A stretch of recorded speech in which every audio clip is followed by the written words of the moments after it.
Shadow Ninetales is going to look to farm up, bank the energy before safe switching into Seaking. Seaking going to absorb the resisted Hydro Cannon and let's see what the opponent's got for our Mighty Goldfish.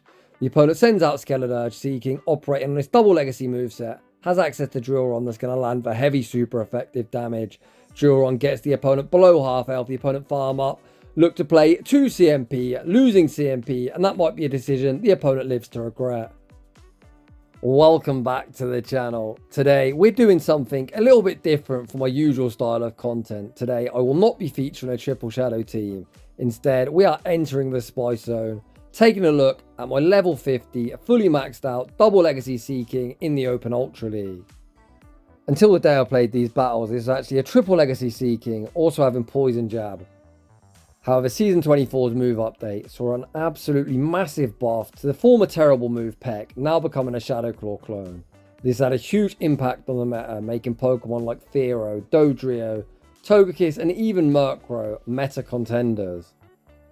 Unfortunately for Seaking, we're not getting same type attack bonus on the Pecks, unlike the previously mentioned Pokemon. We actually don't get same type attack bonus on any of our moveset.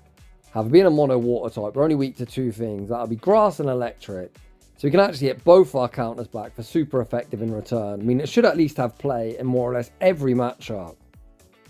Team building when you're running Spice can be quite problematic, especially if you don't want to run boring, bulky meta.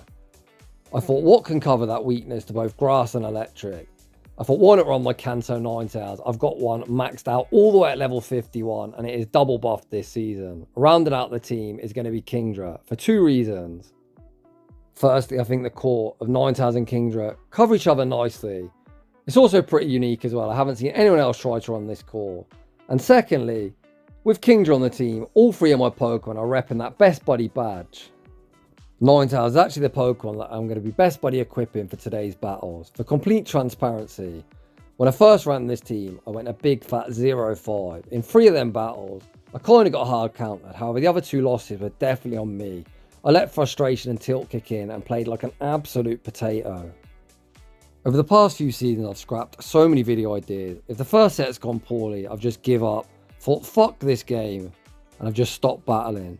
This season I've actually enjoyed playing. I think the move update's been fantastic. I'm trying to get battling more consistently again and trying to get myself back into the game. So for the first time in a long time I did the sensible thing. I took a break, I went and walked my dogs, I recomposed myself and went to battle once again. The top tip of the day is if you aren't having fun, take a break. It's only a game, and the only reason we should ever play any game whatsoever is to make sure we're enjoying it. With all that being said, without any further ado, let's get into the battles. And in game 1 of the showcase, it looks like much of the same as my first set. I lead Ninetales into something that completely walls us in the form of Guzzlord. Have my Seaking safe switch is answered by Togekiss. The Icy Wind gets the opponent below the half health range. And here I've got a very important decision to make. If I shield here, I'm just going to give the opponent a huge amount of farm. So what I actually do is recognise I'm able to tank the charge move, and I can either take switch in the 0 shield or force myself a shield advantage here in the mid game matchup. If I was still tilted, I probably would have shielded that thinking I need switch at all costs. However, I would have just lost the battle. What would I do against the Energy League Guzzlord? It would beat both my remaining Pokemon. Instead, I'm on the shield advantage. The opponent aggressively sends out Guzzlord. We correctly shield up the Dragon Claw. And just like that, we are back in the game. I force in the Outrage. Outrage removes Guzzlord from the field of play. And out comes Charizard. So my timer will be popping up and I can actually save that Kingdra. However, logically, what's the point? Kingdra will be hitting for double resisted against that Togekiss, whilst I miss out on the next Swift. What's important is I've done enough Dragon Breath damage to put this Charizard in a range where Ninetales can knock him out of an overheat. The opponent goes fishing for the boost, which they don't get. We're hanging on to that final Protect Shield. The opponent doesn't make a catch, overheat, going to be knocking Charizard from the sky. The opponent going to have to try and look to Peck farm down Ninetales. Ninetales, Best Buddy boosted all the way at level 51. Says, trainer, it's not happening. We fire off the Weather Ball and take that game. Honestly, if you're looking for a good lead in Ultra League right now, let me bloody tell you, Ninetales is not it. Holy crap, did I lose some leads with this thing. However, what I really like about Season 24 is the 45-second timer, meaning you can jump in and out of matchups, and alignment isn't all that important. However, in this battle, it's safe to say we're being pretty RPS'd. My Ninetales are fully walled by their lead, and my Kingdra are fully walled by the safe switch. However, the thing is with Ninetales, it resisted Overheat. It's still going to do crazy damage to everything. Overheat, a very good move. And of course, we're a Shadow, which means we get a bonus on that already ridiculously hard-hitting move. Not entirely sure why the opponent's throwing Doom Desires. Perhaps they got Dazzling Gleam as a second move. The opponent sends out Regirock. Here I think I make a mistake. It's going to be resisted damage into both Pokemon, so I may as well YOLO the Overheat at Regirock. However, the opponent goes to the classic U-Switch, I-Switch, and potentially I've got a fighting chance here. Despite still having 2 shields, step 1, call the bait. I was expecting an Icy Wind. The opponent actually goes for the Ice Punch, which is perfect for me, meaning we aren't even debuffed. We continue to go straight Drill Run, guaranteeing damage or the Final Protect Shield. We're able to force the Final Protect Shield, then correctly shield the Dynamic Punch, and this is where things start to go wrong. I know shield the Stone Edge, so that's fine. The opponent is never, ever lock on farm me down. So with that logic, what I could do here is go back-to-back Drill Run. Looks like 2 Drill Runs will be very close to knocking out. And then I could just overheat that Poliwrath. I actually go for a CMP sack. Jamie, what the heck are you doing? I've still got a shield. I don't shield this move. I get knocked out. The opponent's time is up. They pivot out into Poliwrath. And it's just all gone wrong for me. This is kind of what I was saying. Like in set number 1, I threw some battles. Despite kind of being hard countered, there was definitely numerous win cons there, but very poor execution on my part. Heading into the next battle. For the first time, we've actually won a lead, which is kind of crazy. The opponent doesn't even farm up to the Earthquake, so this is the easiest Psychic Fangs tank of my life. You can see Ninetales, even in its shadow form, is hella bulky. As they're going to go straight Psychic Fangs, I'm not going to risk an Overheat being shielded. My backline doesn't really like seeing this thing. I can just go straight Weather Ball and win this in all even shielding scenarios. Today I'm going to be super critical of my own gameplay. So there, I could have farmed up, thrown on CMP, winning CMP, and knocked out that Steelix and maintained a lot more health. However, regardless, we're able to win the opening matchup. We pivot into Seaking, and the opponent makes a huge mistake, sending out Virizion. Whilst they are a Grass type, we're a Water type. My Pecks are double super effective. The opponent throws on 6, so at this point they are doubled up. If they throw back to back, I can just shield the second one. I can then throw 4 further Pecks and look to throw the Icy Wind if Virizion remains on my screen. Virizion does exactly that. Seaking fires off the Icy Wind. Icy Wind able to knock out Virizion. Here I could be really annoying and throw the Icy Wind, permanently debuff for them, but I really don't need to. Drill Run certainly puts in a range where it looks like I can just go straight Swift. So they've got Ice Beam. It really doesn't matter. It only hits for neutral. They do have the Ice Beam. Here I was thinking, why the heck would you throw a Hydro Cannon that's double resisted? I respect the move. Looking at it back, this could only be a Hydro Cannon, but regardless, Kingdra gonna carry us home. 2 Dragon Breaths and the Swift. Swift forced the Protect Shield. Swift will probably knock out. We may as well force an Outrage, because why bloody not? And we take that game. Heading into the next battle. Ninetales into Lapras. Normal service has resumed. This is by no means a good matchup, as a Sparkling Aria would hit us for super effective, and our fire type damage is only neutral. However, we're able to make a Sparkling Aria catch onto Kingdra, where it is double resisted, and out comes Moltres. So this is the first time I've ever used Kingdra in the Ultra League. I was unsure if I survive a fly, so I throw the Swift on CMP, guaranteeing at least getting off some damage. We're now about to find out if we survive a fly or not, as the opponent throw the Ancient Power, which is an easy tank for me. I commit to the Outrage. Once again, looking to either flip switch or force myself a shield advantage here in the mid-game matchup. The opponent gives up on switch advantage, send out Lapras, and of course I'm going to opt to realign, sending out Seaking. Most Lapras and Ultra League opt for Ice Beam over Skull Bash, as this is essentially a meta littered with dragons, as well as flyers, and of course it's Giratina's Swamp. Giratina has been a top meta threat all the way since pre-season.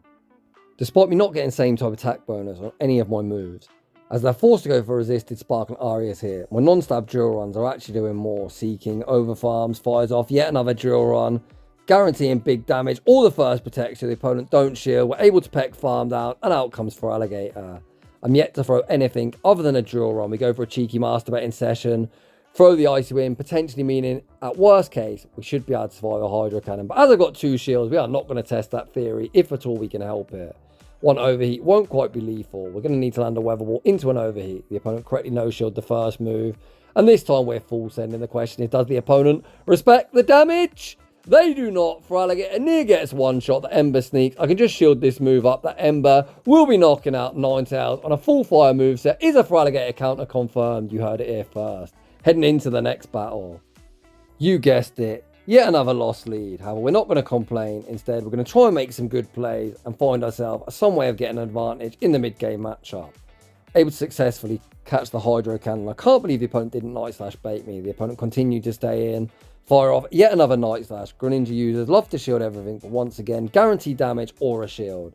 A no shield Icy Wind would essentially do nothing for me here. We're able to force a Protect Shield in the mid-game matchup, and at this point, I'm happy with Seaking's contribution. Seaking goes down, we send out Kingdra and look to load up on energy. My opponent attempts to return the favour, making a swift catch onto Gengar. Catch attempt unsuccessful. We full send the outrage, force the Protect Shield, and once again, we're the ones able to make the catch him back onto Ninetales. Gengar is one hella glassy Pokemon. So anticipating a buffed weather will knock him out. We throw it just before the opponent reaches the next Shadow Punch. Down goes Gengar. We know Greninja is returning. However, 2-0 shield advantage. I was thinking I can overheat this to the face. I saw the water shrieking animation start, so I was thinking I can throw 2 and the overheat, but actually got 1 turn bring in and ends up being CMP, which is kind of brutal, but regardless, we shield. Nuke Greninja with the overheat. Out comes Staraptor, and I am so sorry. Staraptor, one of my favourite Pokemon, but unfortunately, they're going to be straight in and straight out. Outrage, massive overkill, and we take that game. But shout out that opponent, what a spicy team. In the next battle, much of the same. Another Greninja in the lead position. Again, we're able to successfully catch a Hydro Cannon onto Seaking, baiting out Sylveon. I really hope I can reach 2 moves. Firstly, we're going to throw the Icy Wind, looking to debuff him. Hoping against hope, we now survive a charge move.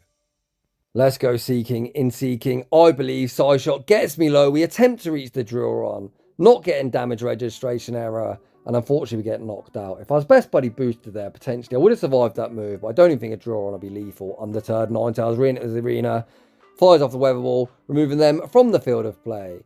Out comes Giratina. So I said in battle number 2, if Ninetales is fully walled against both Pokemon, I may as well take the opportunity to land some damage with that big resisted overheat that didn't look all that resisted. I then pivot into Kingdra, correctly shot the Dragon Claw, and I'm feeling very good about the position I'm in. The opponent continued to stay in. There is no point throwing at this low health Giratina, which is looking to fully Dragon Breath farm down. The opponent recognised they're going to get farmed down, pivot out into Greninja, and here I'm just going straight Swift. The opponent's got 2 shields, they need to start investing them. I'm not even looking to bait anything other than a Swift. The opponent knows it's a Swift, tank the damage, and they're very much in danger of getting fast move beat down. When I was playing the battle, I thought there's no way 2 Night Slashes knock me out unless they get the boost, but clearly that is not the case. The reason I don't throw the Swift there is the opponent still has a shield. So they could shield it up, throw the Night Slash, knock out my Kingdra. With that in mind, I bank the energy, make the catch to the Night Slash and sneak an Ember. Back onto Ninetales, baiting Giratina back into the arena. Giratina tries for the Shadow Claw, farm down. Ninetales holds strong, reaches the Weather Ball. Weather Ball knocks out Giratina. We're going to die to 1 Water Shriek, and we're going to have to Dragon Breath farm down Greninja and take that game. Heading into the next battle, we see Primarina in the lead position. Despite them being on Charm, this isn't really a great matchup, because they've got access to Hydro Cannon or Sparkle Aria, depending what they're running, and we can only hit for resisted. The opponent even shields, so we've got a shield advantage. We may as well catch the resisted move onto Seaking. While the catch is nice, this potentially means that Kingdra is going to be aligned against that bloody annoying Charmer later. What the heck is this? A Razor Leaf Venusaur. Clearly this opponent's thinking fast move pressure for the win. Hopefully I don't die to this RPS fast move pressure strategy. Seaking actually able to get this Venusaur fairly low. I'm just going to send out Ninetales, they're debuffed, tank the Sludge, and then fully Ember farm down afterwards. Ninetales going to exit with a whole heap of residual energy good to go. The opponent sends out Typhlosion. We send out Kingdra, of course. We're going to bait back out that Primarina. We've got Swift this season, and Swift is very spammy. Able to land the first. Kingdra fires off the second one. In reality, I'd love this to go unshielded, but the opponent clearly going to shield. We do get fully Charm farm down. They've got a charge move. I don't think I'm fully Ember farm down. Well, I could, but potentially I died to the Incinerates then. So we're going to play to CMP, lose CMP, and go for an undercharge. Hope the opponent's not smart. Don't pivot out. Allow me to farm down afterwards. The opponent doesn't do that. They send back out Typhlosion. Typhlosion, much like Gator, going to require a Weather Ball into an overheat. I think here the opponent should commit to the fast move beatdown. They do not. And here I think I should throw 4 Embers. The reason being that second Incinerate would not register. However, I go for 2 and the overheat. Overheat knocks out. Can we survive the charms? Reach the next Weather Ball. Yes, we can. And somehow we're able to escape for a dub. GG's that opponent. As already mentioned, I'm going to be critical of myself today, so the endgame would have been a lot easier and a lot cleaner if I went for 4 embers, maximised my farm whilst not taking the incinerate damage, leaving only 1 ember off the next weather wall to knock out Primarina. In the next battle, we see another water type in the lead position. Thankfully, we're able to once again bank energy, make the catch onto Seaking, and this time we bait out Skeledirge. Seaking able to land the drill run, the opponent continue to incinerate away, end up playing to the CMP tire. They do not win. This little goldfish might be small, but its attack stat fairly decent, able to win charge attack priority. I'm happy with my shield advantage. The opponent throw the disarming voice. Can we Peck farm down, flipping switch and taking shield advantage? Unfortunately, we cannot. But that looks like 1 Dragon Breath range to me. We're able to snipe him down, denying all their energy. We've now got a small energy lead as well. The opponent then sends out Gator. What's in the back, trainer? What is in the back? This is only 6, but could be a crunch. I've got 2 shields, and I will be respecting it. The opponent does fire off the crunch. Continue to stay in. We're going to fire off the Swift. Swift won't quite be lethal, but should put him into Dragon Breath farm down range before the next crunch is reached. The opponent doesn't reach the next crunch. Out comes yet another Typhlosion, and this Typhlosion is about to get absolutely nuked. No point in baiting. We full send the first outrage. The opponent correctly shield it up with an energy lead. Kingdra able to outpace to the second outrage. Typhlosion, you might be one of my favourite Pokemon, but get outraged to the face. GG's, and thanks for playing.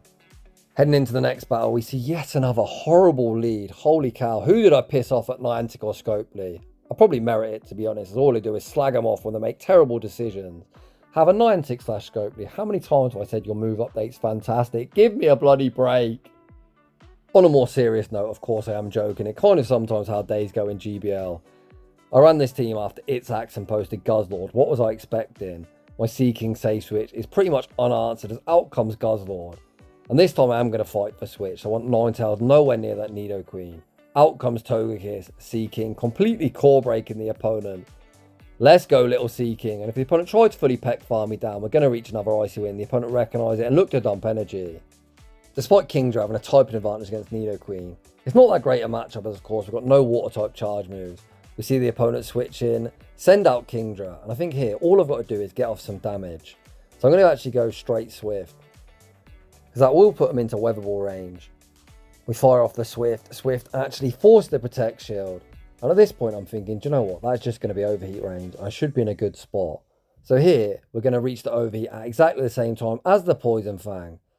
I've seen Nidoqueen before and I've won CMP. However, this is IV dependent. Heartbreakingly, we lose CMP. And I think I lose the battle. I'm using a rank 4 Ninetales, very good PvP IV, so clearly the opponent's got some attack. If I win that CMP tie, of course, I don't take that damage. We're a lot healthier, and we'd probably be in a good spot. Just 1 Weather Ball into an Overheat would get the job done. We'd be able to survive any 1 move too, but unfortunately my gamble doesn't pay off, and this one does end in heartbreaking defeat. But once again, despite the tough lead, a very winnable game. GG's to that opponent. In the next battle, we see Pangoro in the lead position. Despite me actually outpacing before they reach a close combat, I intentionally throw 5 and then lose CMP. Because if they full send a close combat, which unfortunately they don't, that harsh their defense, meaning this Weather Ball would likely force a shield. As they Night/baited, the Weather Ball doesn't force a Protect Shield, but I'm still going to pivot out into Seaking regardless. They farm up to what could be a close combat, which I respect. The opponent full send and then send out Venusaur. However, this is by no means a bad matchup, especially with a huge energy lead. Whilst landing the Icy Wind and debuffing them does mean the Vine Whips don't do much. A -1 Frenzy Plant still lightly knocks me out, and it easily does. But we do force their energy almost instantaneously, as they don't want me to reach another Icy Wind. And I'm going to send out Ninetales. I was thinking at -1, do I want to tank a Sludge? Probably not, so I'm going to throw the Weather Ball. Weather Ball removes Venusaur from the field of play. If Pangoro returns, I'm going to attempt to Ember Farm down. I get scared, worried. I'm not going to be able to Ember Farm down, so instead bank a little bit of energy and snipe with Kingdra. The opponent then sends out Alolan Mott. Again, we're just going to go straight Swift. The opponent's got 2 shields. We want to just get off some damage. I here attempt to throw on CMP, unfortunately unsuccessfully, and give away a full free Poison Jab. But at this point, the damage is already done. If an Acid Spray bait will reach another Swift, they force on the Dark Pulse, which they do. Ninetales just going to win the race to back-to-back charge moves. We've still got a shield apiece. This is definitely going to be an Acid Spray bait. But no bait is ever saving this Mox Fate. With 1 Ember off the double Weather Ball, you know the drill. The first one will be forcing the opponent's final Protect Shield, and the second is going to be all she wrote. GG's to that opponent. Heading into the next battle, Ninetales into Steelix. You absolutely love to see it. The opponent Save Switch into Gyarados, and this is a massively problematic Pokemon for me. The reason I go Kingdra here is Kingdra is going to be god-awful into that Steelix. Whereas Seaking does have some play, especially if they're on Dragon Tail, which I'm hoping for. We haven't seen the quick move yet. Regardless of this Dragon Tail or Thunderfang, Kingdra running Swift and Outrage is going to have a horrible time against it. We're actually able to force both Protect Shields in the mid-game matchup. Hopefully the Water type out the way. Ninetales is good into their lead, and that leads neutral into what's in the back. We send out Seaking, tank the Crunch. I am going to shield the second Crunch and try and Peck farm down, but these Pecks, despite Gyarados being glassy, aren't doing much of anything, so instead I'm just going to look to dump the energy. We've got Ninetales with a shield advantage, now looking to clean up. We spam the switch into Ninetales, the opponent sends out Armored Mewtwo, and this is definitely an endgame that Ninetales will certainly be primed to sweep. Armored Mewtwo is one very bulky Pokemon. However, Shadow Overheat is still going to chunk, and do you know what? I still think a Weather Winter Overheat gets the job done.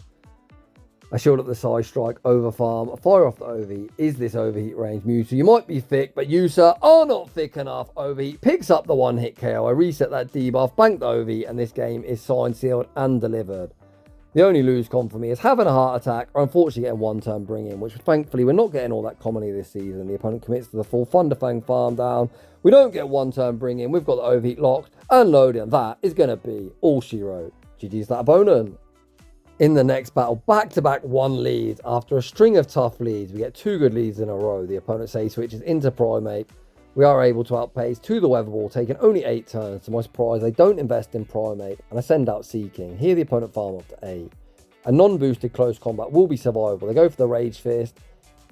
They do throw another Cryotic Chop. This could be a boosted close combat, and I kind of need Switch, to be honest. I'd rather not have Kingdra stuck against that Corviknight where I am fully walled. However, this is kind of a double-edged sword, to be honest. As the Pecks are resisted, Icy Wind non-stab, only neutral, does absolutely nothing. As much as I don't want Kingdra into this Corviknight, after double debuff them, I'm going to send out Kingdra and just force the opponent to look to reset that debuff. They actually dump energy, and this is a prime opportunity to send in Kingdra and try and get an energy lead. The opponent forced to reset that double debuff, and out comes Belly Bolt. Oh boy, I'm in trouble. This is a Thundershock variant as well. They are applying less fast move pressure, but a lot more spammy. I think this is a risky bait, but thankfully it's able to come off. And do you know what? Again, we're just going damage. This team is hella spammy, and we're just going to go for a spam of charge moves. No, the opponent at +1. Shield up the Swift. I think that's a huge mistake. I'm going to send out Ninetales. They're definitely not in overheat range yet, so I'm going to fire off the Weather Ball. Seaking looking like a pretty good third shield. I'm going to farm up, attempt the catch attempt, unsuccessful. The opponent gets scared, dump energy. And my opponent here is potentially throwing the battle. I send Ninetales back into the arena. The opponent doesn't go for a catch. Overheat lands on his intended target. They might be +3, but Overheat picks up the knockout. Back out comes Corviknight. The opponent going to likely go fishing for the boost. Even a payback is survivable. The air cutter simply does not cut it. Ninetales reaches one further Overheat. I'm going to nuke back-to-back Pokemon, as we are going to be emerging victorious. GG's to that opponent. Excuse the horrible voice crack there. I am hella tired. Shoutcasting this after a 12-hour shift. In the next battle, we see Belly Bolt in the lead position. The reason I don't throw the Overheat is if we look to throw the Overheat, Belly Bolt does win this CMP tie. So I'm going to throw the Weather Ball. Thinking logically, Belly Bolt users love to shield the first move. The opponent does exactly that. And here, we're just going to throw the Overheat. One quick move before the opponent's able to reach the second parabolic charge. Overheat, even at +1, lands for decent damage, and we send out Kingdra. Here, the opponent farm up a boatload of energy. I'm kind of scared I might get Zap Cannon. The opponent actually parabolic charge me. Can we farm down? Ugh, this Pokemon is so bloody annoying, man. However, I do think tanking this charge move is the correct play. It's kind of brutal. Waste energy at such a low health Pokemon. Out comes Galarian Weezing like an absolute potato. I throw the first move on alignment, giving him a free Fairy Wind. But in reality, they're never throwing anything. We're just going to get fully farmed down. I'm actually going to stay in and allow the farm down, as I don't want to really switch lock anything. We reach yet another Swift, and to be honest, Kingdra's actually got this Weezing fairly low. I'm going to send out Ninetales and just look to force some energy and hope Seaking can somehow beat whatever's in the back. Brutal swing that knocks me out. In comes Seaking. The worst case is a Sludge Right. No one runs Play Rough, well, it's rare. And if they've got Overheat as a nuke, that will be resisted. We call the Brutal Swing. The opponent reaches the Sludge. Sludge does a lot of damage. What is that third? Oh man, it's a Gator. The opponent tries to catch. We're able to farm down. We force in the Drill Run. Logically thinking the opponent's going to look to call the bait. Can allow Icy Wind, force a shield and reach a Drill Run. I am coping. Hoping. I don't care what you say. Is that a win con? I'm able to pull off. Unfortunately, we're not. And this one does end in heartbreaking defeat. GG's that opponent. In the next battle, we see Charizard in the lead position. I was very surprised they're still on Wing Attack. Of course, it is a legacy move and it's very painful to remove it. Oh, they get the boost as well. You hate to see it. I'm going to YOLO the OV and then look to dip out into Seaking. Everything's resisted. Well, Air Cutter, of course, isn't. Blast Burn is resisted, but oh my days, at +1, that just does crazy damage, man. Ouch, that hurt. Out comes Drapion. We force in the Drill Run. Of course, the shield. If Icy Wind there is guaranteed to be called. Oh man, this Drapion overfarms to 8. I'm thinking if they Aqua Tail, we reach another move. Oh, we don't do that either. It is all going wrong for me in this battle. In seasons gone by, Crunch was a 30% chance. But this season, it got reworked to a 10% chance. I think this is a safe shield. I need to start shielding something and value health. Thankfully, they don't bait or get the debuff. I attempt a Crunch catch, back onto Ninetales, catch attempt unsuccessful. The opponent actually does the same idea. We end up simultaneously swapping.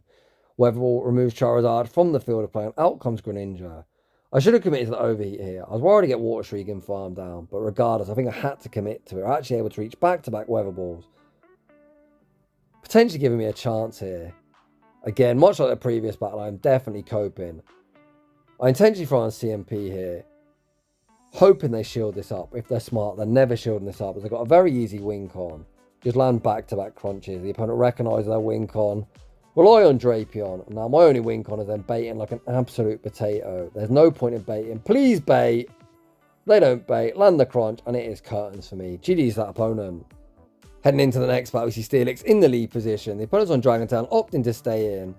Potentially going to try and Earthquake me, but I'm just going to overheat him before they even get there. Overheat, almost a one-hit KO. The opponent recognised they're not going to be able to survive 2 further Embers, reach the Earthquake, and send out Mewtwo. I haven't really got a great way of damaging this thing, so we fire off another overheat. Despite being debuffed, certainly putting a range where I'm comfortable to send in Seaking.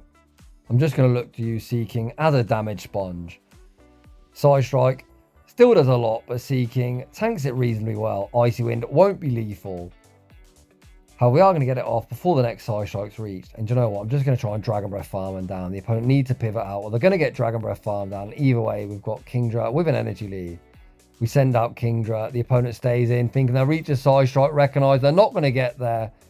They attempt to bank a move. They haven't actually got a move bank, and then send out Moltres. The only Pokemon that's got a move banked at this point is that Steelix. It's not an Earthquake, but potentially like a Break-In Swipe, Crunch, Psychic Fangs, you know, something annoying with a potential to debuff.